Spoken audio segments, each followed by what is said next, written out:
Bom, eu sou a Cacau Guilherme, a Cláudia,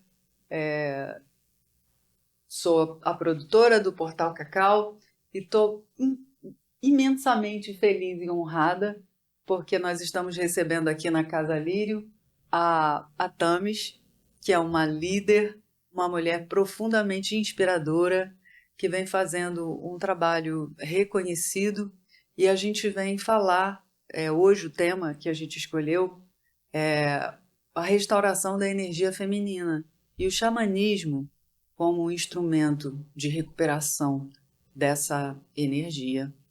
Então, muito bem-vinda, Tamis. É uma alegria enorme ter você aqui com a gente. Uma honra também muito grande, tá? Porque eu estou acompanhando o teu trabalho e vejo o quanto que você está investindo nesse protagonismo feminino, e ele só é possível porque a gente tem essa energia feminina ressurgindo, né?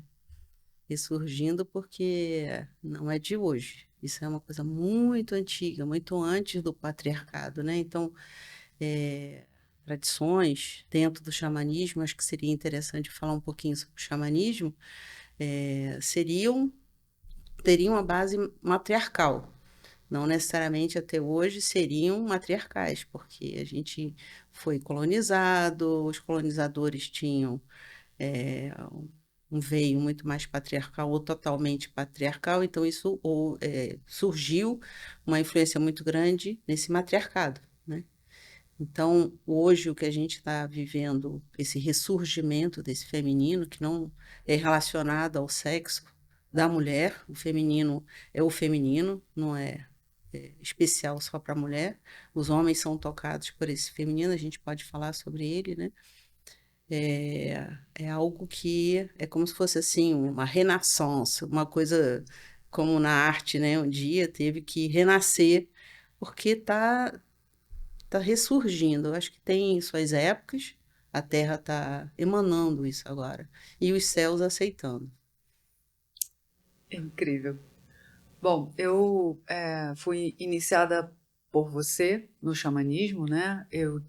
Enfim, cheguei lá por uma amiga e conheci as práticas, a sua tradição, uma tradição Ojibwe, e eu queria que você conversasse com a gente, porque você é brasileira, né? E os Ojibwe estão tão longe. Como que aconteceu esse encontro? Uhum. Como que isso... Muito engraçado isso, porque quando criança em Manaus, onde eu cresci, né, meus pais são amazonenses, eu não gostava de índio americano, não, viu? Nunca gostei de filme de cowboy, chorava quando eles morriam. Então, eu achava mais interessante os nossos amazônicos. Embora os nossos amazônicos tenham, na cidade de Manaus, onde eu cresci, na época tinha 350 mil habitantes, hoje tem mais de 2 milhões, então não é a mesma cidade que eu conheci nos anos 60, 70. Os nativos que chegavam à cidade eram muito bêbados na rua, caíam, né? Assim, estavam muito longe da sua alma por tudo que passaram. E as mulheres que eu conhecia eram todas empregadas domésticas ou elas ajudavam nas escolas, né? Eu cresci indo a uma escola católica. Então, esse exemplo também para mim não era assim o mais positivo, mas eu sentia dentro de mim alguma coisa, um interesse, né?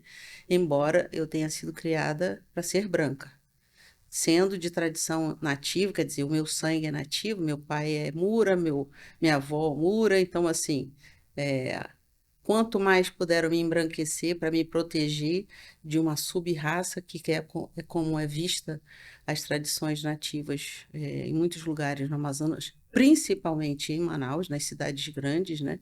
Então isso para mim foi muito, muito quer dizer, quando criança você não tem muito o que escolher. Sua mãe manda para uma escola, você aprende ali aquela filosofia. Eu gostava muito de rezar, sempre gostei muito do misticismo, era muito orientada pelos meus sonhos, muito, muito místicos, né?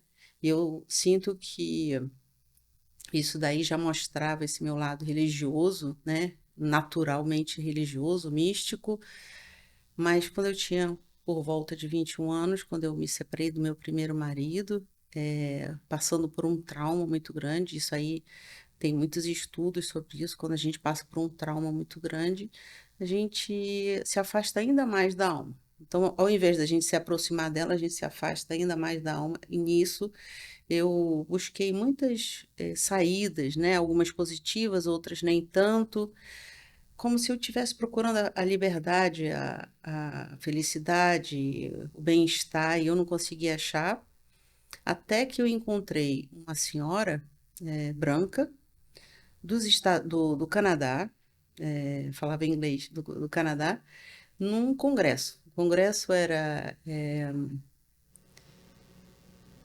Tecnologias do Sagrado, pela psicologia transpessoal no Amazonas. Então, eu chego em casa um dia, né, nessa busca de encontrar minha alma, encontrei um psicólogo, e esse psicólogo me falou que tinha vindo ao Brasil porque ia para esse congresso. Aí eu fiquei sabendo do congresso, era em Manaus, eu podia pagar muito menos porque podia apresentar o endereço da minha mãe, que mora em Manaus.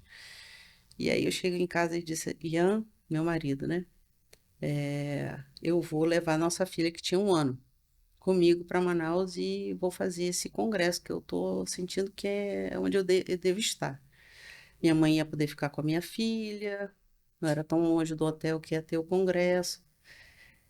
E um dia, nesse congresso, eu voltava sempre para casa, porque o congresso num hotel de 5 estrelas, imaginem que o almoço não era menos do que US$ 25, que para mim na época era impossível. Eu ia para casa e nesse dia resolvi ficar lá. Então, ao invés de comer, não tinha sanduíche, não tinha nada, eu fui para uma biblioteca e nessa biblioteca eu encontrei uns poucos dólares no chão, tipo uns 5, US$ 10 em US$ 1, US$ 2 no chão. E aí fiquei com aquele dinheiro na mão, levantando assim, e apareceu uma senhora, que era a Kelly Van Hout, a canadense, né? E procurando o dinheiro dela que tinha caído da mão. Aí ela falou: Você achou? Aí eu falei: Sim, é seu? Ela falou: Não, é seu, você que achou, mas era meu. Ela falou. Eu falei: Ah, legal, agora eu acho que eu posso comer, porque eu estava querendo comer e não tinha dinheiro. Aí ela ia para o restaurante, porque ela estava hospedada num hotel, que é um hotel 5 estrelas, assim, maravilhoso em Manaus. E eu subornei o rapaz da entrada, que pegava os tickets, né, para a gente entrar para o almoço, e com aqueles US$ 10 eu botei no bolso dele e ele me deixou entrar naquele almoço que custava no mínimo US$ 25, né? E ali, assim, através dela, a gente foi ficando amiga, e através dela eu conheci mais tanta gente interessante, entre outros o Michael Harner com a esposa dele, que é do xamanismo, né? Ele que trouxe o xamanismo para o mundo ocidental.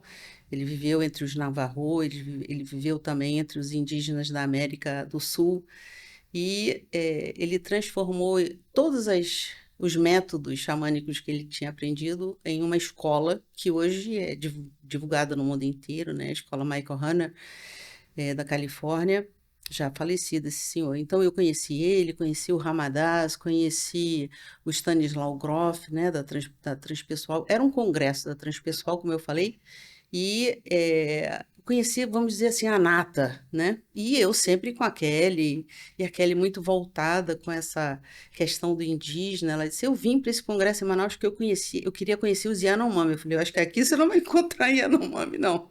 Mas nós tínhamos uma amiga, Baré, né? A Celina, que trabalhava com a Coiabe, e ela tinha um trabalho muito bonito com os Yanomami.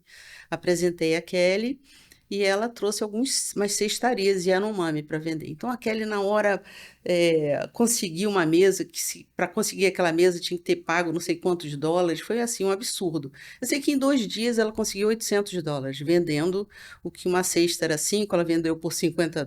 Eu sei que conseguiu uma verba para ajudar a Celina a montar um livro para os Yanomami, na língua Yanomami, né? Então, a Kelly se sentiu muito ajudada por mim e me convidou para ir para o Canadá.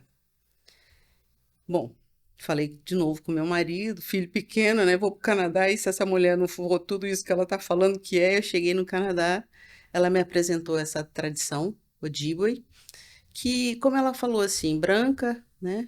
E vindo porque todos os brancos lá vêm de algum lugar na Europa, ela vinha da Escócia. O mais próximo, vamos dizer assim, da religiosidade dela original, que seriam os celtas, era a Ojibwe, onde ela se encontrava no estado de Ontário. Então, ela procurou os Ojibwe, foi aceita pelas mulheres Ojibwe, então ela se tornou, inclusive, reconhecida como avó, o que é um título muito importante. A avó é a que ensina, é como se fosse para nós assim a mestra, algo assim. Então, se alguém te chama de avó, avó Kelly, é porque naquela tradição você já pode ensinar. E eu louca para fazer meu tambor, né? É tão interessante, porque aqui no Brasil eu havia conseguido me aproximar de um grupo, tinham pessoas que faziam tambor, me aproximei de um homem que me disse assim, eu vendo tambor, eu não ensino a fazer, eu queria fazer meu tambor. Ele era artesão e ele disse, um dia você vai encontrar alguém que, se estiver no teu caminho, você vai encontrar essa pessoa para te ensinar. Aí eu perguntei, se você faz tambor, né? Já nessa primeira viagem, fazendo tenda de suor, não era a primeira vez, mas tudo que foi me apresentado, eu fui fazendo. Eu disse, faço sim. Aí a gente fez o tambor naquela época que eu estava ali. Fiquei só 15 dias nessa época. E aí disse assim, poxa, seria tão bacana se você fosse para o Brasil ensinar a fazer tambor. Então, assim, isso aí eu acho que algumas pessoas que estão me ouvindo vão ouvir pela primeira vez. Foi graças a esse convite que, nos anos, a minha filha, eu sempre regulo tudo pela minha filha. Ela é de 95, isso foi em 97. A partir de 97, nós começamos a fazer tambores no Rio de Janeiro, né? Ela ensinando as pessoas como ela havia aprendido entre os Ojibwe, que são do norte dos Estados Unidos e sul do Canadá. Então, ela veio para o Brasil, ensinou a fazer esses tambores. E, normalmente, nessa tradição, são mulheres que ensinam mulheres, não homens que ensinam mulheres. Você pode aprender de homem? Pode. Mas as especificidades femininas vêm das mulheres. Então, ela foi muito me guiando para esse lado do feminino. E é interessante porque a feitura do tambor em si, ela é, hoje em dia, principalmente, majoritariamente feita por homens, mas o tambor é feminino. Ele representa a avó Lua, né? Ele representa o círculo é extremamente feminino, não é quadrado um tambor, né? Ele é redondo, se reportando a essa lua. E ela foi trazendo para mim, então, esses ensinamentos sobre o feminino, sobre a tradição. Por exemplo, esse tambor, não é porque é bonito, é redondinho e porque a gente gosta de tocar um instrumento musical, não é. Dentro da cosmovisão Ojibwe, eles desceram na Terra das Pleiades, vieram das Pleiades. E eles foram pousados em cima de um tambor que tinha 4 patas, né? Eles foram pousados na terra redonda, né? Que tinha 4 patas. E a primeira mulher, são 4 mulheres nos 4 portais. A primeira mulher no norte é ela que recebe a alma do ser que vem para a Terra. Ela caminha até o leste, que é onde nasce o sol, né? Ela entrega para outra mulher que remete a mulher quando ela é engravida ao corpo físico, essa alma que desceu no norte. Então, são 4 mulheres, tambor redondo. Então, inicialmente, tudo isso aí é muito feminino, não é? Então, quando eu falo que o xamanismo, a princípio, todas as tradições deveriam ser matriarcais, porque no início era assim. Hoje a gente não pode comprovar ou provar que todos são matriarcais devido às influências, vocês sabem, do patriarcado, né? E como foi instalado no mundo esse patriarcado. Então, eminentemente, inicialmente, né? Se eu vou seguir esses ensinamentos do xamanismo na tradição que eu sigo, que é a Ojibwe, ela seria do matriarcado e o feminino é muito forte. Por uma simples razão, a terra é feminina, ela não é masculina, né?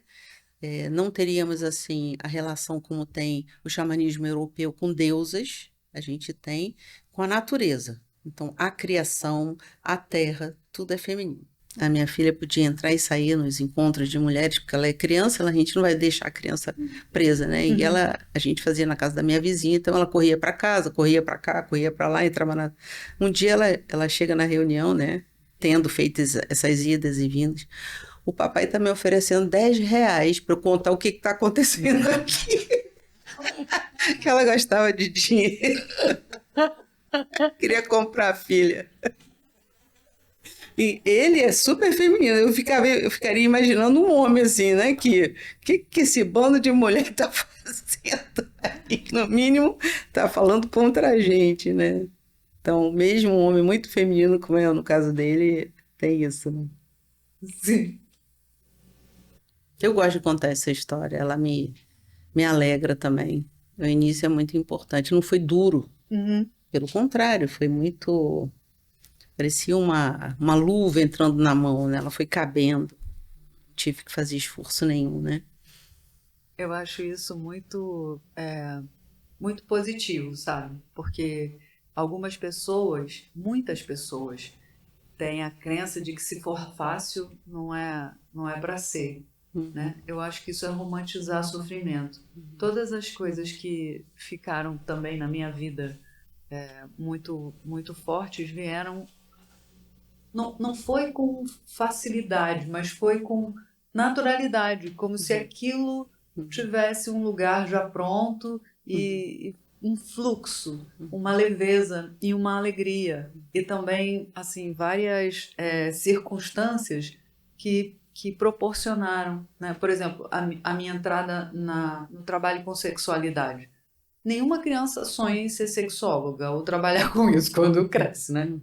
Mas quando isso chegou, parecia que toda a minha vida, que ela estava bem desconstruída, né? Eu estava vendo a torre do tarô, né? Tudo o que eu acreditava tinha sido desconstruído para que essa nova realidade pudesse acontecer. E quando ela chegou, foi muito natural. Todas as pessoas que eu precisava conhecer foram surgindo Uhum. como mágica, Uhum. né? É. Foi muito, muito forte. E todo o desdobramento que se seguiu a isso. Uhum. E por que Noah Cume? Como aconteceu essa, esse trabalho? Em que momento ele surgiu? Uhum. Ele foi inspirado? Conta pra gente. Então, eu comecei no Caminho Vermelho, né, que é como a gente se reporta ao xamanismo norte-americano, em 94, quando eu fiz a minha primeira tenda de sol, não estava grávida ainda. Minha filha nasceu em 95, e aí em 96 foi quando eu fui para o Canadá, e em 97 que eu comecei a fazer os tambores no Rio de Janeiro. Eu me tornei uma terapeuta xamânica, vamos dizer assim, alguém que ensina a fazer jornadas xamânicas. Eu criei um curso de totens e chakras na época para que as pessoas pudessem fazer jornada xamânica. Se houver uma outra oportunidade, eu posso falar o que que é jornada xamânica. Nesse momento, eu era dona do meu nariz e podia, por exemplo, alugar um espaço e fazer minhas aulas, fazer meus atendimentos, né? Ou na minha própria casa. Não tinha um grupo, né? Formado como eu. Tinha um interesse. Eu achava que o xamanismo, ele estava, pelo menos assim, no meu entorno, ele estava muito voltado para terapeutas, principalmente homens. Quase não existiam mulheres nesse momento. Tinha uma xamã da Bahia, existia uma ou outra que não era muito líder de cerimônia xamânica, não. Eram pessoas que gostavam de xamanismo, usavam alguma coisa, mas não eram eminentemente do xamanismo. Então eu era uma das poucas terapeutas nessa época, né? E sempre aprofundando o meu conhecimento com essa tradição, indo ao Canadá, trazendo essa senhora ao Brasil, a ponto de eu me sentir tendo que honrar aquele povo que me adotou energeticamente e religiosamente, porque eles foram me ensinando as cerimônias.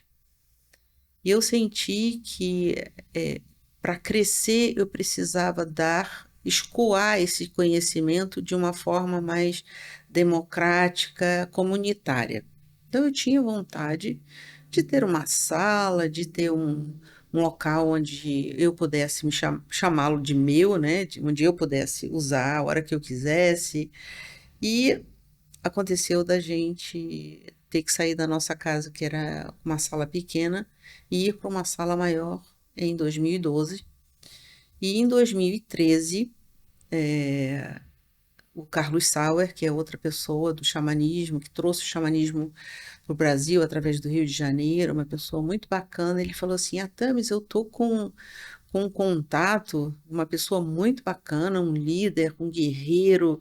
Ele, com outras pessoas, iniciou o movimento índio-americano nos anos 60. Ele é muito conhecido por lá na Europa e eu estou trazendo ele para o Brasil. E eu escolhi porque você vive essa tradição Ojibwe, e ele é Ojibwe. Né? O nome dele é Dennis Banks.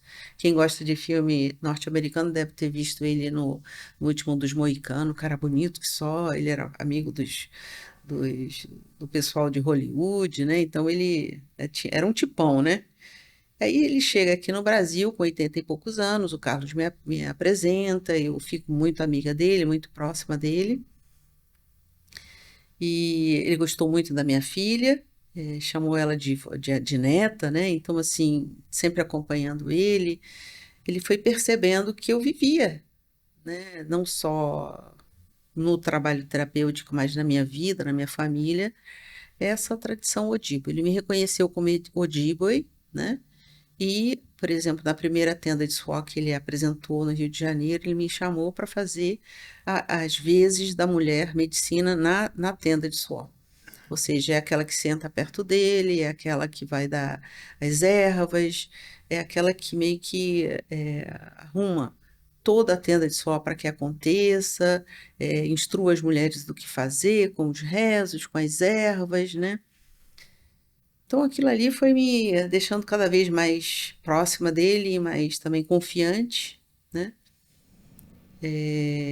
Em um momento eu falei para ele num círculo, estava acontecendo muito bonito de tambores, tinham outros indígenas. Eu falei assim: o meu sonho é ter um centro Odiba, é para hoje. Aí ele foi na minha casa no outro dia, escreveu em lápis num papel, dizendo assim: então vamos criar o Centro Nauacami. Por que Nauacami, né? O Centro Nauacami, que é uma fonética em inglês, do nome Ojibwe, esse Naua, tanto que seria um O, né? Mas a gente fala em inglês Naua, Coming, ele significa o centro do universo. E foi esse o nome que foi dado a ele como um nome espiritual para ele. Então ele estava abençoando um centro no Rio de Janeiro, com o seu próprio nome, né? Aquilo ali foi um reconhecimento da minha trajetória, aquilo ali foi um reconhecimento assim absurdo do trabalho que eu estava fazendo sozinha. Bom, o que que eu posso fazer então para criar um centro? A gente não tinha dinheiro para alugar um espaço, usei minha sala. Essa minha filha, coitada, ela diz até hoje que quando ela tiver oportunidade, ela vai ter uma casa e vai ter sofá na sala, porque desde que a gente chegou no Brasil, a gente não consegue ter sofá na sala, né? Porque eu sempre uso para alguma coisa, ou para dança, ou para dar aula, ou para. Acaba que é uma sala polivalente. Não continuou sendo assim? Aí a gente começou a fazer os mesmos trabalhos que eu fazia, alugando sala em algum lugar, eu comecei a fazer nesse centro e fui ensinando as pessoas, né? Aquelas que eram mais persistentes, vinham aos cursos e estavam mais tocadas realmente pela filosofia, elas foram aprendendo e aí eu fui criando grupos, né? Mais grupos ainda, com outras vertentes, porque aí eu tinha essas pessoas de apoio. Um grupo bastante forte, que até hoje está aí comigo, não somos muitas, mas é um grupo forte, consistente, e assim, à medida que a gente foi tendo resposta do público, a gente foi aumentando o recebimento de pessoas e como receber esse grupo, porque eu tinha uma dificuldade, né, de criar esse centro e, ao mesmo tempo, ser, vamos dizer assim, uma embaixatriz na Europa do xamanismo, porque para onde eu vou, eu estou defendendo essa ideia, do cursos, de atendimentos em diversos países da Europa, e a ausência no país me iria dificultar uma constância mensal, né? As alunas diziam assim, mas toda vez que você viaja, a gente para, né? Não tem nada acontecendo. Aí eu comecei a fomentar mesmo a ideia de ter pessoas que me substituíssem. A gente chama essas pessoas de guardiões, guardiães de alguma coisa, a maioria mulher. Então, guardiã do grupo de mulheres, guardiã do curso de totens, guardiã no caso, guardiã ou guardião da fogueira, né, que a gente faz uma vez por mês. Então, tem uma programação como se fosse uma escola xamânica, e ao mesmo tempo as cerimônias podem acontecer sem mim, embora eu tente alocar toda a minha vida e os rituais que são necessários para que eu esteja no Rio de Janeiro e isso aconteça, como é no caso dos equinócios, solstícios, que são super importantes para nós, porque tem a ver o Sol tem a ver com a Lua e tem a ver com toda uma energia que muda, né, nesses momentos fortes da Terra. E eu percebi então que a coisa foi tomando um volume muito grande, realmente. Hoje se constituiu então esse centro, não exatamente como o Dennis Banks havia pensado, é como eu pude fazer. Ele morreu 4 anos depois. Então, eu também tive a honra de ser ensinada por um homem, né, de ter tido uma pessoa que me deu muitas dicas, não necessariamente só com mulheres, né, eu ainda vou voltar para essa parte aí que mulher aprende de mulher. Eu consegui, então, fazer o que era possível, vamos dizer assim, no momento, né, na geografia, nas condições financeiras que nos era possível desde 2013 até agora 2023, que a gente está comemorando, então, 10 anos de centro na Wakanda. O xamanismo é uma religião? Se você vive numa comunidade onde existe o que nós chamamos aqui de pajé, lá nos Estados Unidos, no Canadá, são chamados de homem medicina, né? Você tem um filho, uma filha, nasce um bebê, existe uma pessoa que vai abençoar, né? Então, vamos dizer que aquilo dali, as pessoas seguem aquela filosofia de vida. Eu poderia dizer que sim, é uma religião, né? Com normas, com dogmas, com uma cosmovisão, uma cosmologia muito bem explicada, porque se faz assim e não daquele outro jeito. Mas o xamanismo, a palavra xamanismo, ela é uma palavra inventada por antropólogos. Por quê? Porque começaram a fazer pesquisas no século XIX, né, principalmente na Europa, chegando na Sibéria. Eles chegaram a um povo, né, onde, vamos dizer, o que a gente chama aqui equivalente a pajé seria o tsaman, o xamã. Então, quem faz xamanismo, o xamã faz xamanismo, né? Ou seja, o xamanismo tem no seu cerne o xamã, que é o que liga o céu e a terra, seria o sacerdote, o padre, o imã, aquela pessoa que pode ser homem, pode ser mulher, porque isso aí tem mais a ver. Fiquei muito, falei bastante. Tomando uma erva muito feminina aqui, já que a gente está falando feminino, você fez hibisco, né? Ah, Eu gosto muito dela. É uma erva, inclusive, sagrada no México. O xamanismo do México usa bastante o hibisco, como a gente usa a sálvia na tradição norte-americana. eles queimam? Não, tomam um chá. Tomam mesmo. Mas fazem bem forte também, assim como esse aqui tá. E às vezes para se pintar também, eles usam com urucum na Amazônia, É linda, né, a vermelho. cor. A cor vermelha, né? Então, o xamanismo, ele passou a ser, entre os escolares, né, a academia, a palavra para tudo aquilo que é relacionado às tradições originárias, indígenas, autóctones, como a gente pode chamar os indígenas, ou seja, a população local, que ainda professa essa sua fé na natureza, nas manifestações naturais, na lua, no sol, nos equinócios, nos solstícios. Aí é religioso, né? Mas o xamanismo vivido pelas pessoas que não vivem o cerne de uma sociedade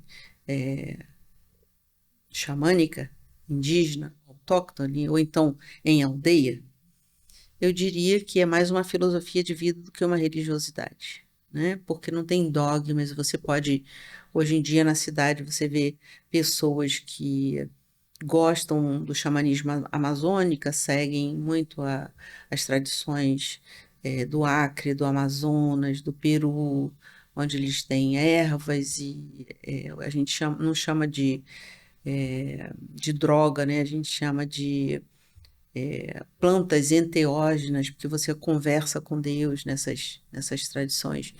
Ali existe essa religiosidade, mas quando ela vem para a cidade, eu posso, como usuária, é, usar aquilo por um bem XYZ. Não necessariamente vai fazer parte da minha religiosidade, né?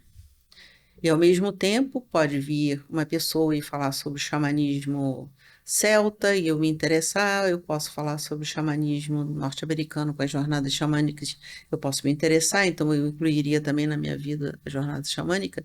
Então o citadino urbano, ele transforma o xamanismo em uma filosofia de vida mais do que uma religião, né?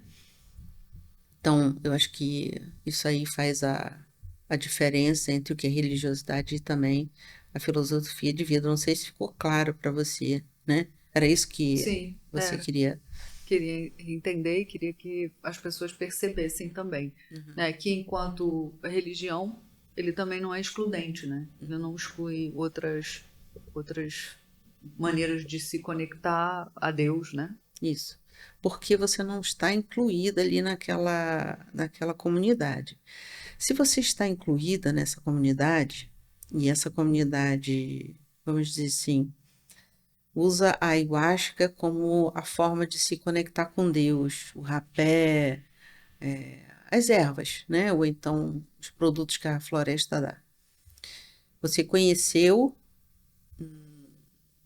uma outra religião fora dali e começa a professar aquela religião. Você também pode, ninguém vai te expulsar porque você se converteu em uma religião monoteísta ou outra religião, né? Você é livre para fazer aquilo, mas ali é bem claro que a pessoa vai ser da outra religião e não daquela indígena que eles professam naquele local, de acordo com os seus antepassados. Ali fica bem claro que é outra religião, né? E nós temos hoje comunidades indígenas no Brasil, principalmente, completamente cristãs. Inclusive, eu visitei algumas na América do Norte também. Eu fui no lugar mais longe, assim, imagina para um amazonense chegar lá onde, quase nos Árticos, né? E eu cheguei numa comunidade de umas 500 pessoas da comunidade Crê, que não é o Ojibwe, eles são primo-irmãos, e ali existiam 5 igrejas diferentes, cristãs, para você ter uma ideia, né, de como eles foram os primeiros a serem contactados no Canadá. Então, há muitos anos eles estão sendo doutrinados em outras tradições. Eu achei aquilo assim interessante. Ainda existiam, por exemplo, algumas pessoas que vivenciavam, vamos dizer assim, quando a gente fala vivenciar o caminho vermelho, né? Usam uma pena para falar com a pena a partir do coração. A pena de água é muito importante, mas a pessoa que nos recebia, que era diretor de uma escola, ele falou: um dia desse eu fui fazer um círculo de partilha com uma pena, o pessoal não gostou. Usar tambor, então, aqui. Então, assim, é uma comunidade indígena? É, mas dentro de uma outra forma de ver o mundo, né? Então, aqueles itens e adornos, e a gente não chama adorno só para beleza, a gente usa adorno para se comunicar com o espírito também, né? Então, naquele momento, ele me falou: não, isso aqui, você está muito mais Odiba do que nós crê. né? Assim, porque era assim que eles tinham crescido, né? Então, algumas pessoas, isso aí, inclusive, é muito bom frisar, estão voltando ao que era antes, né? Como um retorno à casa. Inclusive, tem profecias que falam que depois dos 500 anos de ocupação de outra cultura nas Américas, né? Não sei se você sabe, esse continente era chamado de Abiairla, que era a terra, né? Que é essa mãe terra. Então, vem um outro grupo, chega aqui, e aí a gente vai se adaptando, né? Os sobreviventes dos massacres, porque quando eles chegaram na época, 30 anos depois, já tinham menos 70 milhões de habitantes na América Latina e América do Sul. Foram muitos mortos, né? 70 milhões é gente pra caramba. É considerado como um dos maiores eh, martírios que houve na Terra, né? Claro que o continente africano também vem muito próximo a isso, se não ultrapassar, né? Mas segundo estudos, realmente eles falam sobre o maior massacre da Terra. Isso aí são os acadêmicos. Eu não quero machucar ninguém de outra cultura, mas é o que eu aprendi em alguns livros, né? Eu acredito, né, assim, Cacau, que hoje a gente tem que, quando a gente se aproxima do xamanismo, seria bacana a gente dizer qual é a tradição que você segue, né? O xamanismo que você professa aqui, ele é amazônico, então você vai saber que vai ter alguma coisa envolvida com as plantas enteógenas. Ele é andino, então ele vai também estar ali em torno das plantas enteógenas. Ele é norte-americano, vai estar muito em torno das tendas de suor, som de tambor, é, nenhuma planta enteógena, né? Então, quando você se aproxima num grupo xamânico, o mais certo é saber qual é a tradição. Essa tradição tem uma cosmovisão explicativa para você estar usando o tambor, para você estar usando a planta enteógena, para você estar usando a incorporação, né? No caso de algumas. Então, o xamanismo, como eu falei, assim, é uma palavra criada pelos antropólogos. Ele não existia. E todo ismo tem essa conotação religiosa, né? Catolicismo, né? Então, tem um Judaísmo. judaísmo, né? Então, assim, xamanismo é uma religião.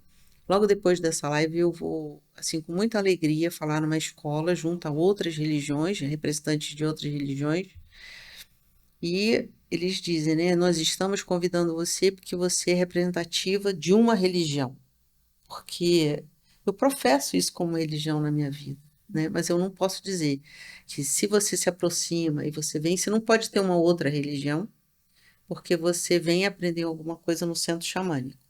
Você vai ter orientações para ter mais contato com a terra, com a natureza, sem abraçar isso como uma religião da sua vida. Mas pode ser que você decida tornar isso como o seu ato religioso, né? Como aquilo que a gente chama assim, né? A gente tem o corpo físico, o corpo emocional e o teu corpo espiritual vai estar abraçado por aquela profissão de fé que você escolheu, Compreendi. Muito rico. né? E o feminino e o masculino dentro dessa tradição, como é?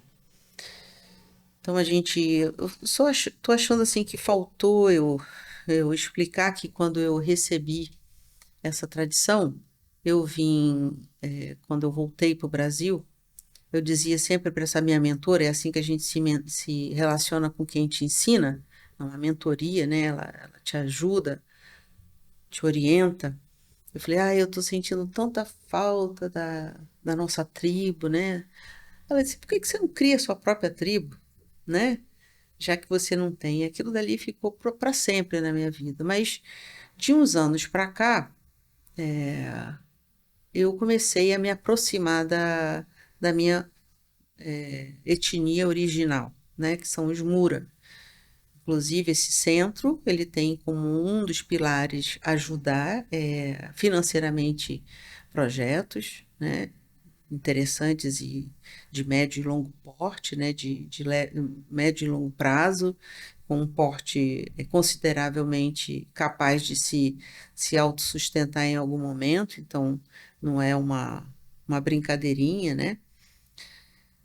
Um desses projetos é Entre os Mura, então eu tive mais contato com eles porque é, a gente começou financeiramente a ajudar e eles me passam algumas coisas dessa minha tradição, mas ainda não chegou o momento onde eu caí de cabeça nela. Eu acho que vai acontecer isso e eu vou deixar acontecer naturalmente, não estou forçando, não. Mas encontrar a tradição Ojibwe, que é ligada à terra, que é ligada a esses povos originários das Américas, me fez me aproximar das tradições amazônicas, né? Então, eu não posso dizer que eu sou Runicuim, eu não posso dizer que eu sou Yawanawá, do Acre, eu sou Mura, mas é uma Mura assim meio sem vergonha, porque eu sigo a tradição que me adotou. É assim como se fosse uma filha que tem um pai natural, mas que foi criada por outro. Aí você gosta do outro que te criou, que te acolheu, né? Então, assim, a minha honraria para com esse pai ou para com essa mãe, né, que me abraçou, é como uma filha que agradece o pai que a criou, ou a mãe que a criou, né? Como eu falei, eu fui orientada por mulheres, majoritariamente por mulheres, mas tive esse senhor como um orientador, né? O Dennis Banks. Então, eu conheci uma senhora, Lilian Pitawanakwe, uma Ojibwe. Nos anos 60 foram os últimos anos onde o governo canadense, através de algumas igrejas, obrigou, através de polícia mesmo, a polícia ia catar os meninos em casa, tirava dos pais e levava para as escolas que em inglês se chamam boarding school. A gente meio que tem a dificuldade de traduzir para o português, né, que a gente pode chamar de escolas, mas não são escolas. Hoje os indígenas norte-americanos estão falando sobre campos de concentração, então assim, não era muito bem uma escola, né? Eram internatos mais obrigatórios, né? Eles tinham que se tornar brancos, tinham que falar inglês, então eram obrigados a não falar a sua língua, a não professar a sua fé, colocar pela primeira vez um sapato apertado, pela primeira vez cortaram todas as tranças que eram muito religiosas, as tranças dos cabelos compridos, então foram muito, muito maltratados. Isso aí não é uma coisa que eu estou dizendo, é só você entrar na internet que você vai ver tudo aí muito bem documentado, casos assim absurdos, né, que estão sendo descobertos agora. Então, esse povo saía desses 14 anos de escola completamente longe da sua alma, completamente longe da sua cultura. Alguns já nem falando mais seu idioma, porque tinham entrado na escola com 5 anos de idade, e não falavam nem direito ainda a sua própria língua, então veio em inglês com o trauma, não falavam mais a sua língua, então isso também foi uma forma de colonização, né? Tirar a língua desses povos. Uma dessas pessoas saiu, casou e ela usava muitas drogas, estava muito perdida. E um momento, a alma dela também visitou esse lugar escuro, né, que São João da Cruz fala como a noite escura da alma, como aconteceu comigo, cada um com a sua especificidade, ela muito mais grave do que no meu caso. E ela disse assim: eu vou voltar a ser índia. Ela disse: eu vou procurar os anciãos que ainda existem. E ela teve sorte de achar, porque para eles persistirem com o que eles viviam anteriormente, tiveram que se subjugar a muitas coisas, né? E ela reviveu então a filosofia do povo dela. Ela é uma Potawatomi. Potawatomi, como crê, é a irmã prima dos Ojibwe, né? Porque o povo em si é chamado de Anishinaabe, aquele que desceu do céu, que foi colocado aqui na terra, que veio do céu. Então, quando eles foram fugindo dos colonizadores que vinham, né, do outro lado do mar, da grande massa d'água, como eles chamam. Então, eles foram adentrando para os Estados Unidos e Canadá, naquela época não tinha essa divisão, na direção dos Grandes Lagos, sendo guiados por orientações de sonho, profecias, né? Então, onde tiver esses búzios, vocês vão seguir, que vai dar num lugar onde tem água, e nesse lugar de água nasce comida. Então, eles foram procurando esses lugares, algumas famílias subiram, outras desceram, que foram para os Estados Unidos, outras foram mais para a direção do Pacífico. E nessa, eles foram ramificando. Então, ela é de uma ramificação Anishinaabe, Potawatomi, e ela fez um trabalho interno tão profundo que ela foi aceita depois que as mulheres não tinham mais poder, então as mulheres não tinham mais o direito de guiar tendas de suor, e ela foi aceita, né, pelos méritos adquiridos nesse retorno à sua casa, né, a casa da alma dela. Então ela começou a dirigir tendas de suor. Ela era a mentora da minha mentora e por isso, naturalmente, essa minha mentora me ensinou sobre tenda de suor. Muita gente fala assim, mas ela não fazia tenda de suor. Ela me ensinou a não fazer tenda de suor, para eu aprender o que era uma tenda de suor. Não que eu não podia entrar, não que eu não podia. Ela me ensinou respeito e muito sobre o que é fazer uma tenda de suor do lado de fora, respeitar as regras, assim. Foi muito interessante isso, né? Eu ainda estou aprendendo, né? É uma coisa que é de vida, né? Não é uma coisa que a gente aprende num curso. Foi uma forma de vida que ela me passou. Então, eu aprendi dessa linhagem feminina, e nessa linhagem feminina, ela me ensinou uma coisa muito importante: ela não é excludente do homem. Ela sabe muito bem que homem e mulher são complementares, e em todas as tradições ancestrais, né, na ancestralidade das terras mesmo, dos povos, dos primeiros povos, isso é feito é, em divisões de tarefas, né? Você faz isso, eu sou mulher, você é homem, faz aquilo. Então, assim, um sem o outro meio que não dá para viver. E se o patriarcado excluiu as mulheres, esse feminino, né, esse retorno ao feminino, ele não pode ser excludente, senão a gente vai ser tão masculina quanto, né?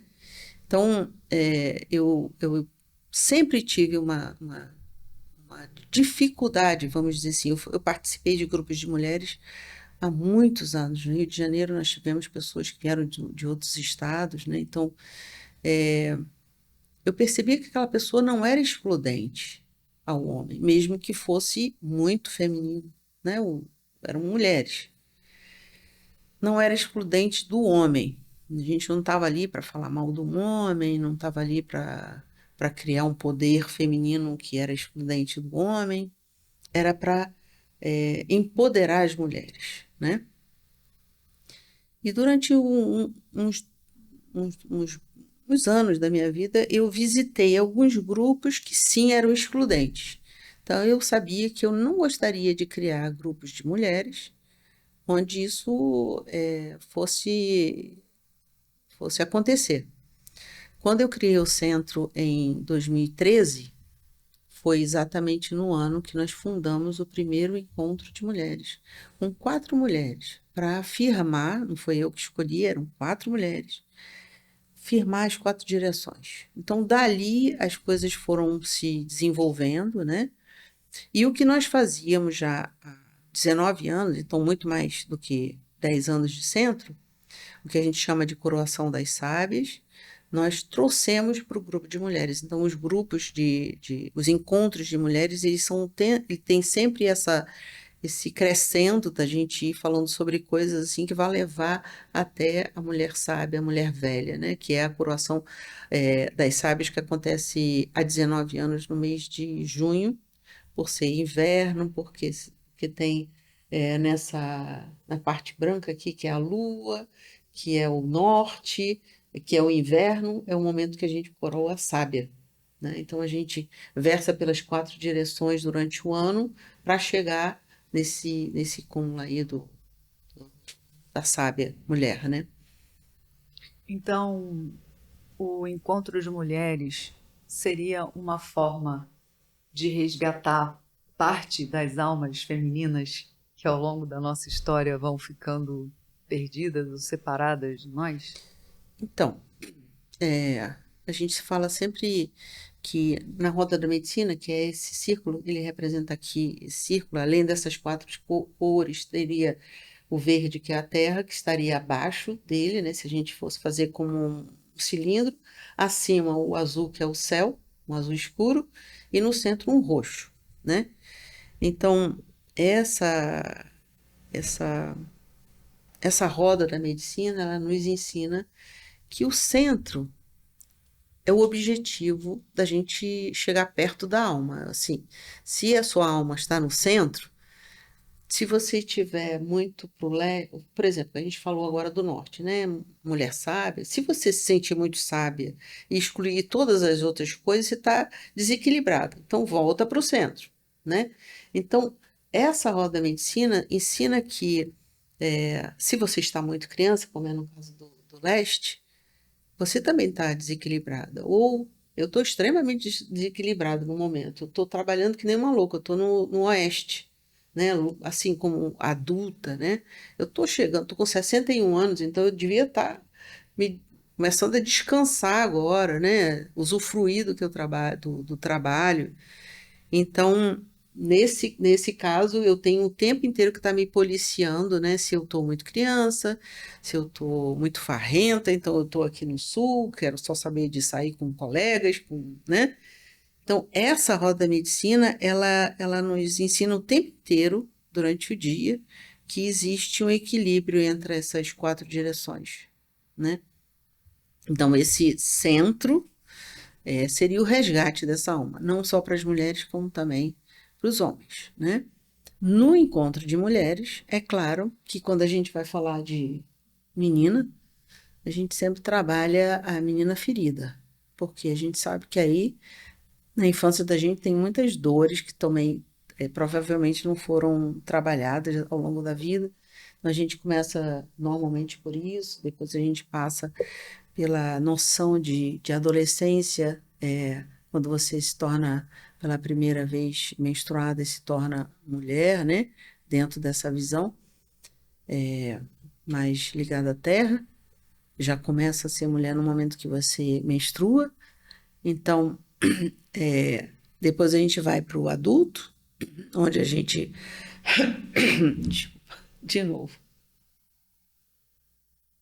Não estou fazendo a minha nebulização direito.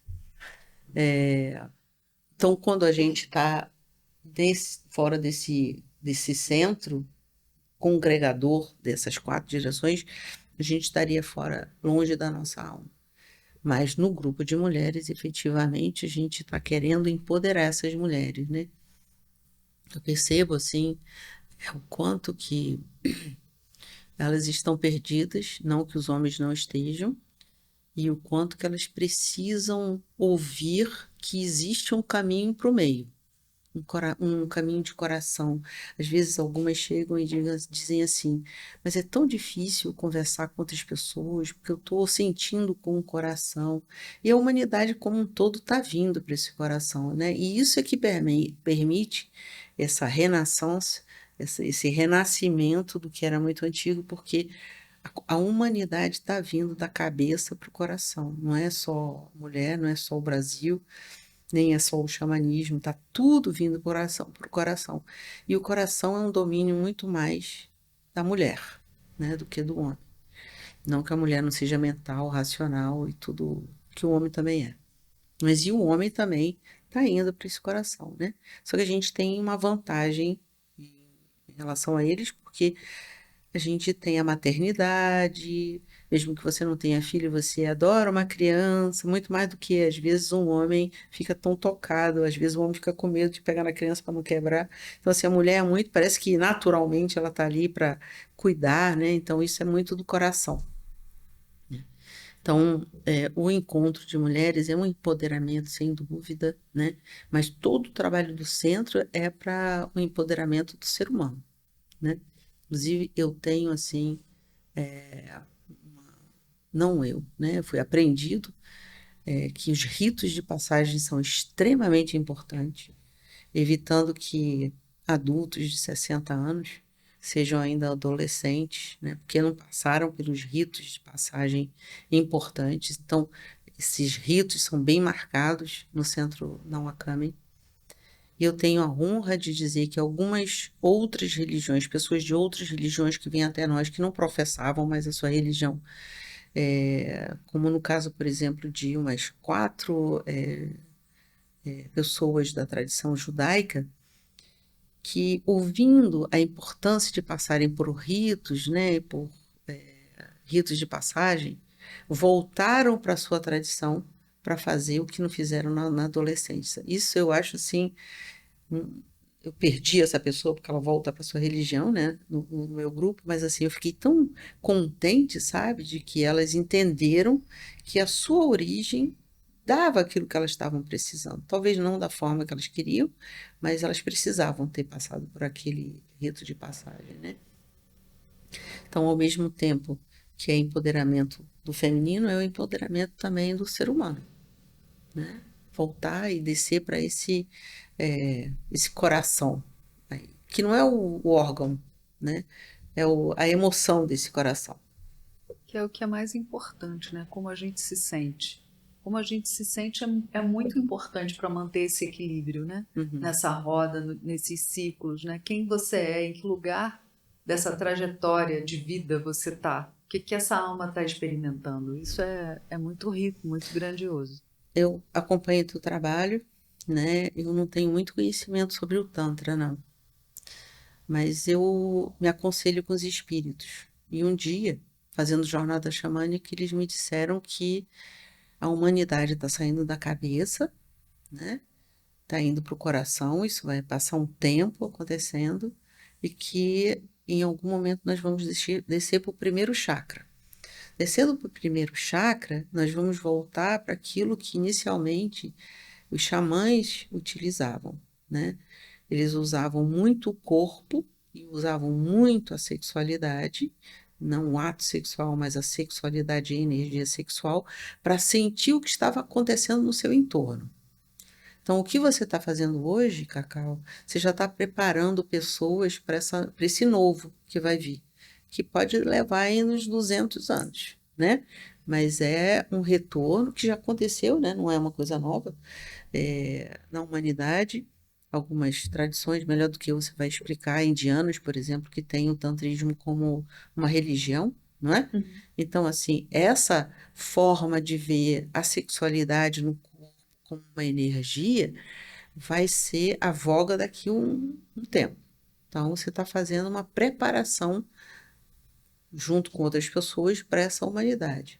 Eu estou trabalhando o coração, que é a voga do momento, né? Em algum momento, esse grupo, ou eu, ou as pessoas que virão a partir do trabalho que eu faço, irão ter que ir para esse trabalho tântrico, Sim. para poder sentir o seu entorno, não é para ter visão, mas ter uma sensorialidade máxima para você saber procurar água com isso.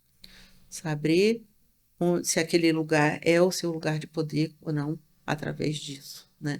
Hoje a gente está tentando fazer com que as pessoas saibam disso pelo sentimento.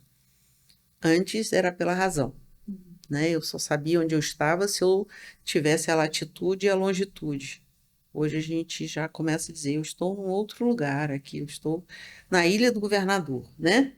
Não, mas eu também estou numa casa que eu fui recebida por um casal que tem um cachorro, é uma cadela ou É uma cadeia. uma cadela super simpática, né? Então, assim, esse lugar substitui a geografia da Ilha do Governador no Rio de Janeiro, Uhum. né? Então, isso aí eu percebo com o coração. Mas em algum momento, o primeiro chakra vai ser essa abertura individual e coletiva, na humanidade. Mas, como eu falei, vai levar um tempinho ainda, É. um bom tempinho. Sim. Tem esse espaço, né, que é o de regenerar primeiro essa energia feminina nas próprias mulheres, né? que é sair da cabeça, ir para o coração e depois entrar em contato com o seu corpo, com a sua potência, com a autorização de ser potência, né? De criar realmente, de estar livre simplesmente para sentir, para ser mulher, para entender que nós somos cíclicas, que estamos no mês, na lua, diferentes, que tem tempo de criar, que tem tempo de introspectar, que tem tempo de materializar. Então, esse resgate, né, de poder estar livre e ser autêntica, são 5.000 anos de repressão nesse sistema patriarcal, de muitas dores, né, em que o corpo feminino foi apropriado e, enfim, subjugado. Então, há muito que se curar ainda. E esse Esse é um ciclo ele é trabalho. tão forte, né? A gente pensa assim, talvez ouvindo, pensando que só a mulher que ainda menstrua, né? Mas a criança e a velha que não mais menstrua, eu uso a palavra velha porque é uma tradução dessa tradição que eu sigo com muita honraria, não é? Ah, chamou de velha, né? Às vezes aqui no Brasil a gente não quer muito ouvir isso, mas assim, é o lugar da velha, aquela que sabe, aquela que é a mantenedora do fogo, aquela que mantém a família, né? Não alguém que é esquecida, é a velha sábia, disso que eu falo, né? Mas muitas vezes a gente meio que esconde essa, vamos dizer assim, essas mudanças, porque a gente tem que assumir um lugar do masculino como chefe de uma empresa, né?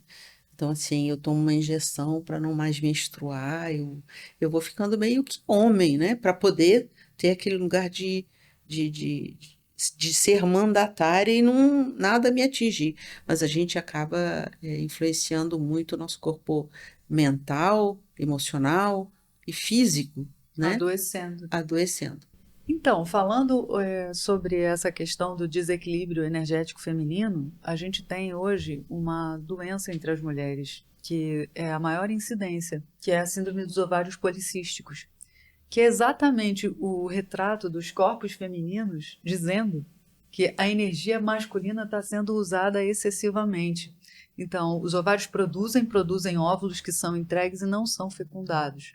A gente tem hábitos, né, como você trouxe, de que algumas mulheres usam anéis com hormônio, os ciclos são interrompidos e a gente pode observar isso em algumas mulheres, né?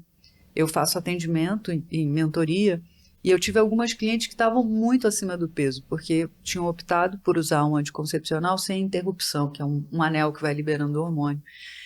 Então elas perderam a percepção do próprio ciclo, sabe? Do ciclo criativo, do ciclo em que a libido está mais alta. E com o tempo, isso virou uma coisa normal.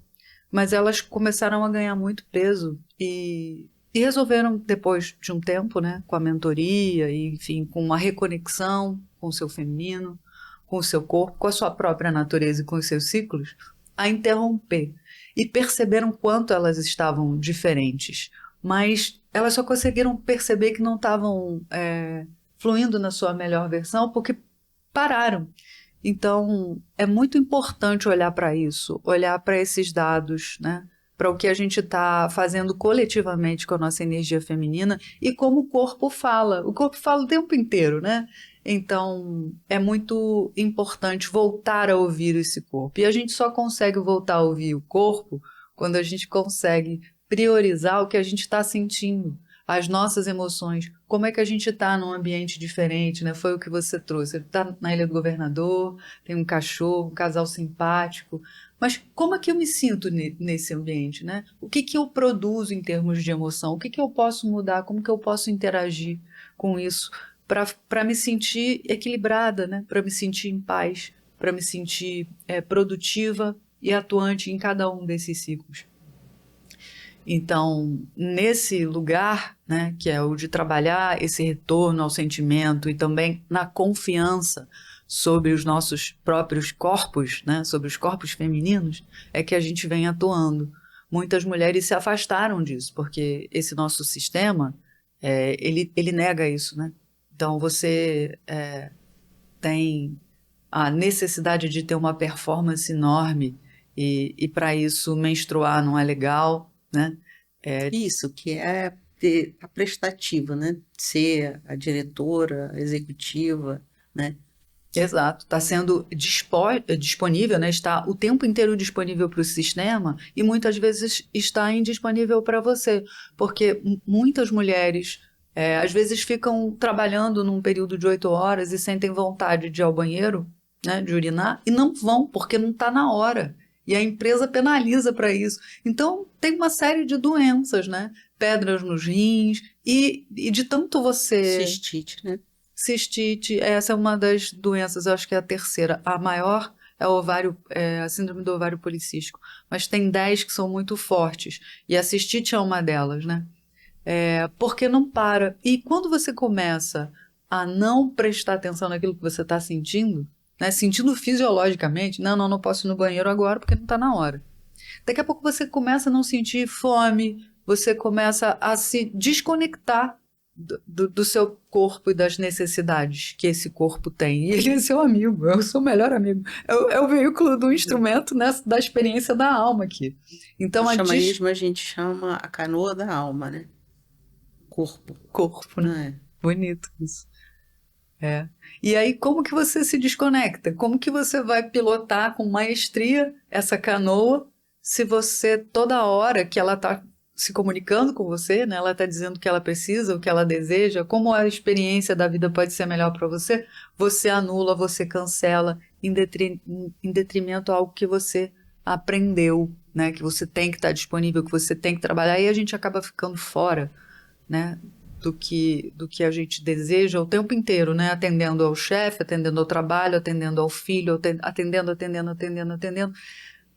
E às vezes você se desampara de você mesma nesse caminho, que às vezes é um caminho viciante, né? De estar fora o tempo inteiro, muitas vezes você se desconecta da sua orenda, da sua missão, da sua alma. Lá no Amazonas a gente chama canoa para o corpo também, né? Então, quando a mulher menstrua, a gente fala, eu tô com a canoa furada, né? Interessante. E o que que você faz com uma canoa furada? Ou você tapa para ela continuar caminhando, ou você puxa para a beira, né? Porque senão alaga, E espera o tempo dela, né? né? E espera o tempo dela. Exato, é. Que é um tempo de sabedoria, né? É um tempo de limpeza, né? O nosso sistema, o sistema feminino, ele é muito sábio. E essa sabedoria, né, ela fecha a cada 28 dias, ele se limpa, ele coloca para fora aquilo que não é mais útil, né? As toxinas emocionais, tudo aquilo que não foi utilizado durante aquele período, durante aquele ciclo, ele volta para a Terra. Então é muito importante dar esse tempo para começar uma nova história, limpa, curada, purificada, né? Isso que E você faz, o que eu faço, é bem revolucionário, né? Não é uma coisa assim que todo mundo faz, né? Você está trazendo aí uma revolução na forma de que a mulher, como a mulher se vê e a sociedade a posiciona, né? Você é uma mulher empreendedora, né? Como é que você traz isso aí para a sua vida, com esses ciclos todos que nós temos? Como é que você conseguiu equalizar isso aí?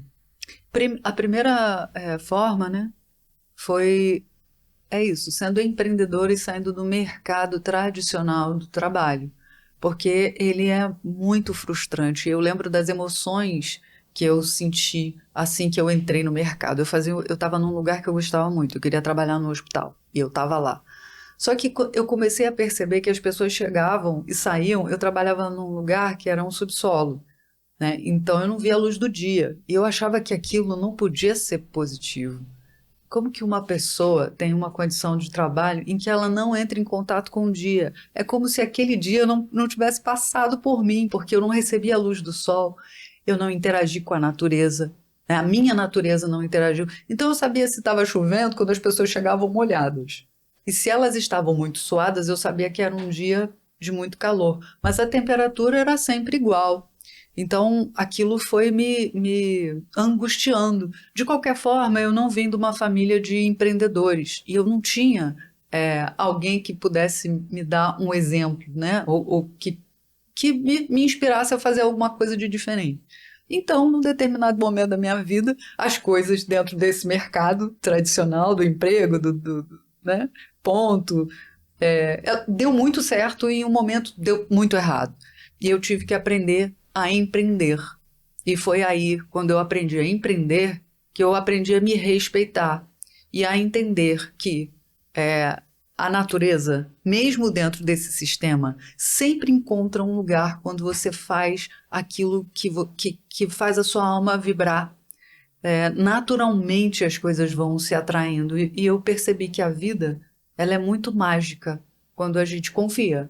Quando a gente confia que há uma inteligência maior e mais amorosa do que a inteligência do patriarcado, desse sistema.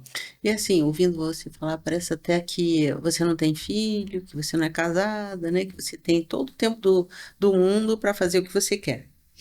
Não. Eu tenho hoje um filho de 20 anos, eu sou casada, eu fui neta até 2018. Eu tive privilégio, meu filho teve privilégio de ter bisavó, né, até 5 anos atrás, que precisou dos meus cuidados no final da vida. Então, isso para mim foi um grande privilégio. Eu não nasci numa comunidade nativa, né? Eu tenho uma bisavó guarani, que foi sequestrada pelo meu bisavô Estuprada, português, exatamente. E essa história toda foi romantizada, né? Mas eu tenho, e tenho uma outra por parte de pai, que era uma bisavó cigana também. Então, mas eu não convivi com isso, mas tive o privilégio de ter a minha avó até os 94 anos e pude cuidar dela de alguma forma, né? De entender como a velhice é maravilhosa, como eu trago momentos da minha história e eu consigo reconhecer a minha família por essa relação que muitas pessoas no nosso sistema não conseguem, porque uma pessoa envelhece, ela deixa de ser produtiva, então ela vai para uma casa, né, uma casa de idosos, um lar desse. Então, assim, o maior patrimônio que são essas pessoas, nossa história está ali, nosso tesouro está ali, e ela é separada quando ela precisa ser degustada. Aqueles momentos, mesmo quando a doença vem, né? São momentos de troca profunda, né? Pensei que você ia falar que a sua avó te ajudou a você poder dar o passo de Muito. empreender. O tempo todo, né? Porque foi ela que me criou e no final eu ainda consegui cuidar dela, Uhum. né? Ainda consegui E empreender. e Ser empreender, empreendedora. assim, não, Isso. não foi Ser fácil. empreendedora, mãe, cuidadora, E me diverti muito, cantar, esposa. dançar, cantar num coral. Sempre procurei trabalhar. Isso é uma coisa, assim, né? Eu tenho um vício e o trabalho é o meu vício.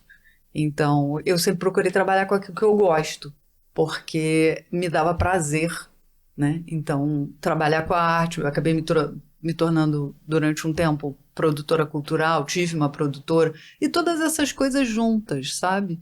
E também trabalhar o ritual de estar perto daquilo que eu amo, né? De estar cultuando a divindade, de estar fazendo trabalho com mulheres. Então, sim, ela me ajudou, ela me inspirou. As mulheres antigamente faziam de tudo, né? Não tinha essa. E a valorizar, a agradecer aquilo que a gente tem hoje e que na época dela, né? Minha avó foi mãe em 1952, 51, não tinha. Então a gente tem muitos privilégios. O de trabalhar, não tinha uma opção, né? A opção de trabalhar. Uma mulher que trabalhava fora era muito mal vista. Então, a gente tem essa possibilidade, né? De fazer as coisas que a gente gosta. E para você, como foi isso, Atamis? Porque você também Eu teve. tive uma sorte muito grande de nascer com espírito livre. Fui criada por mãe, tia e avó. Então, assim, eu não tive um masculino opressor diretamente na casa, mas tive o, claro, indireto, né? Eu sabia que existia. Fui criada em colégio de freira também, que era só de mulheres. Meio que eu cresci num mundo onde não tinha muito um homem por perto, não, né? A não ser os que eu cuidava, que era um primo que a minha mãe adotou, que era deficiente mental. Ele era especial, então eu tinha para com ele, para com o homem com quem eu convivia, esse cuidado de mãezinha. Eu tinha 8 anos, ele tinha 4, quando ele chegou para nossa casa, né? Então eu cresci com essa ideia de que o mundo é feminino. Acho muito engraçado isso, porque depois eu entendi que não era, né? Levou um tempo para cair a ficha. E quando essa ficha caiu, eu já tinha, acho que lá no Amazonas a gente fala assim, eu já tinha me arvorado, gente. Eu tinha criado raízes, né, nesse terreno. Então era difícil eu encontrar um homem que fosse me reprimir nisso, né?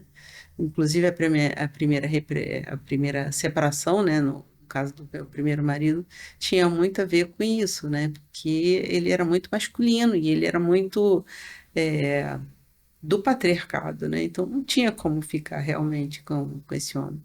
E eu fui procurando, procurando, procurando entre os homens quem poderia ser um companheiro que pudesse me dar filhos e ser um bom pai. Eu tive a sorte de ter encontrado.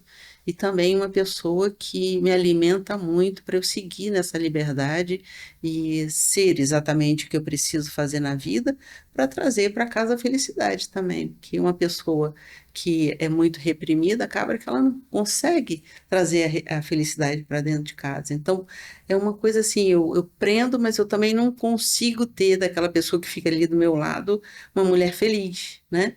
Então eu tenho a sorte de ter tido aí uma família que me ajudou, né? Que incentiva, filhos, marido, é, mais amplamente depois a minha mãe, minha tia, minha avó, meus primos, né? Que são muito queridos, de me aceitarem desse jeito. Não posso fazer diferente. Se eu fosse fazer diferente, eu acho que eu seria assim, teria enlouquecido.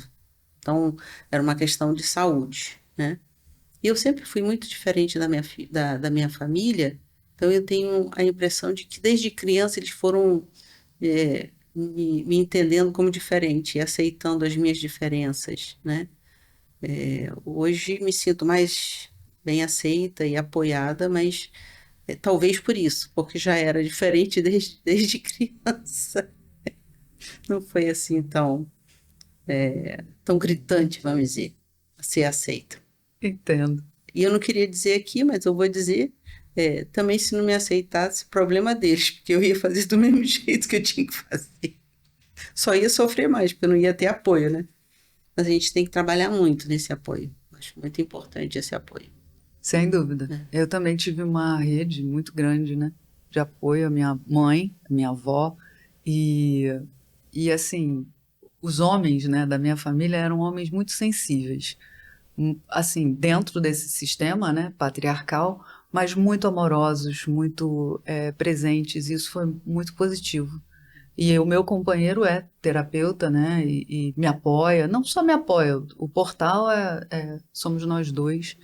Nós somos opostos complementares, né? Eu sou fogo e água, o Léo é ar e terra, e a gente vai muito bem nessa parceria, a gente acredita nas mesmas coisas.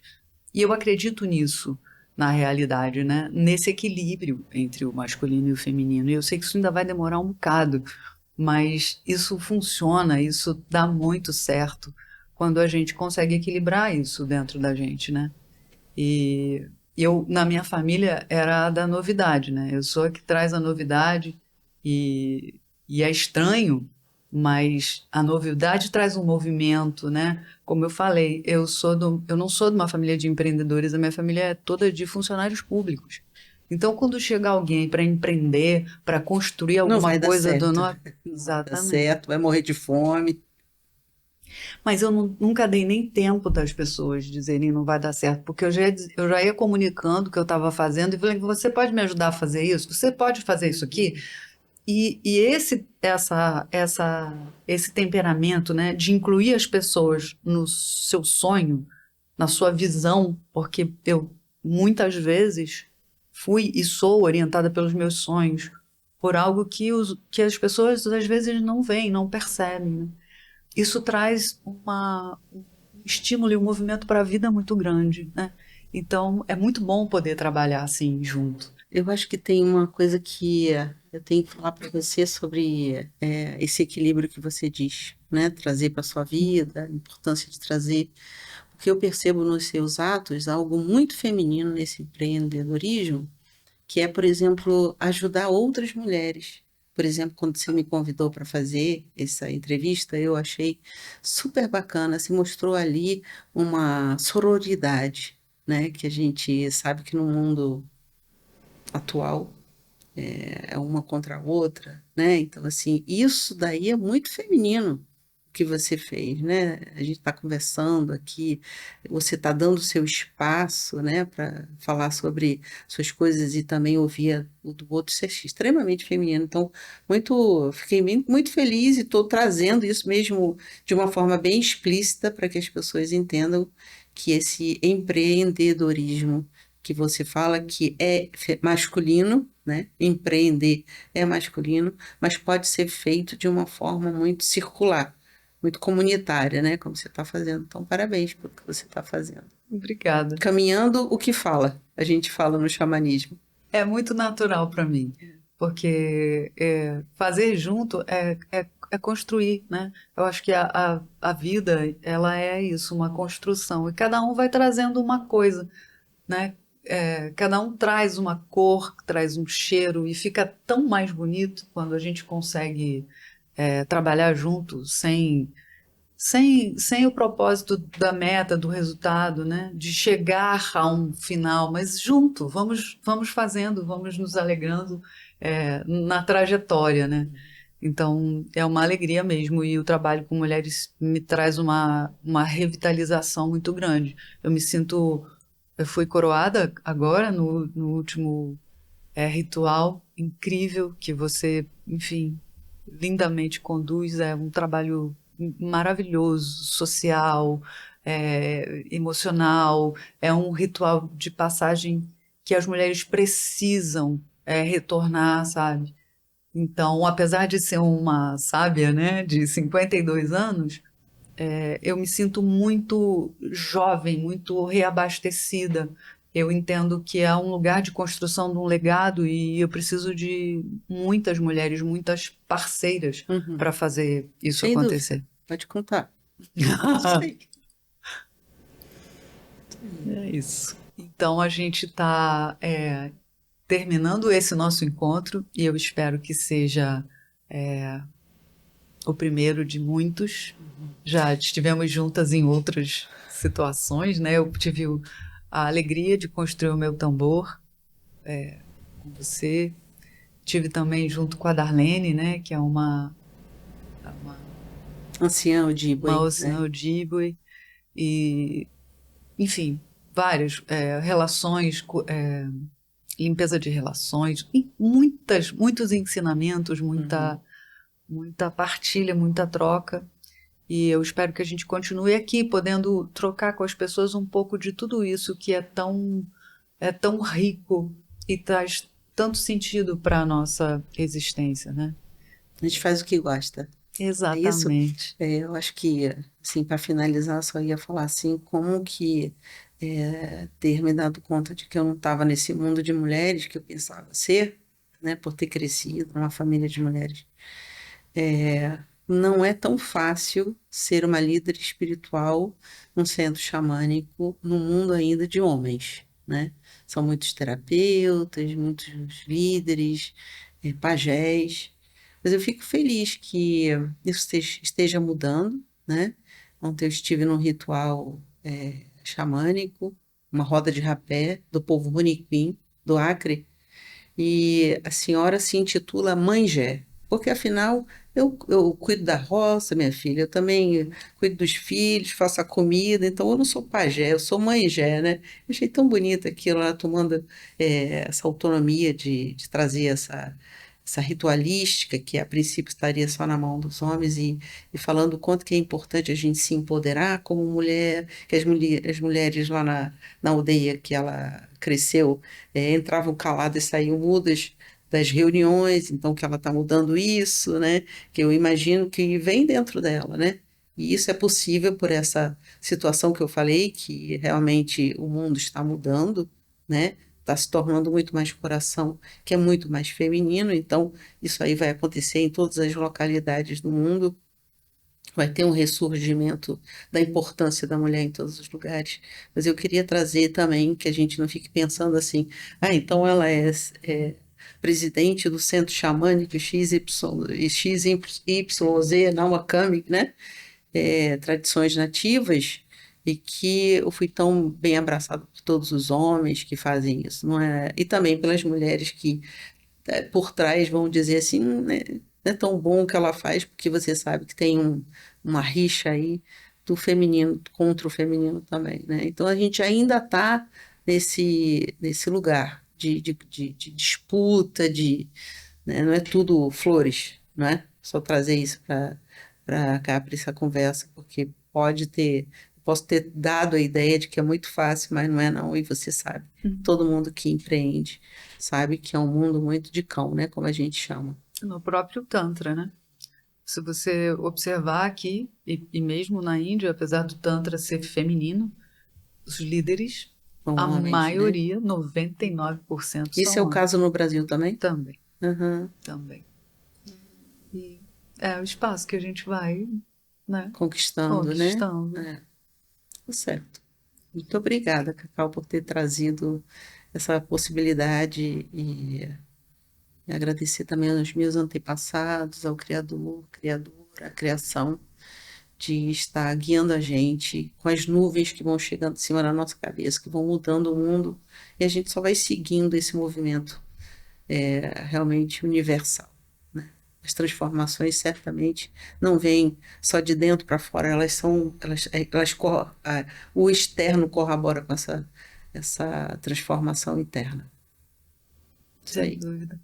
Muito obrigada. Foi uma alegria enorme, por ter aceito o convite. Realmente foi muito inspirador. E obrigada à Casa Lírio por estar recebendo a gente aqui de uma forma tão carinhosa, tão acolhedora, sempre tão disponíveis e tão amorosos. Muito obrigada e competentes, né? Tem muito amor, mas tem muita competência, muita dedicação. Gratidão por tudo. Muito obrigada. Miigwech, é isso aí. Miigwech.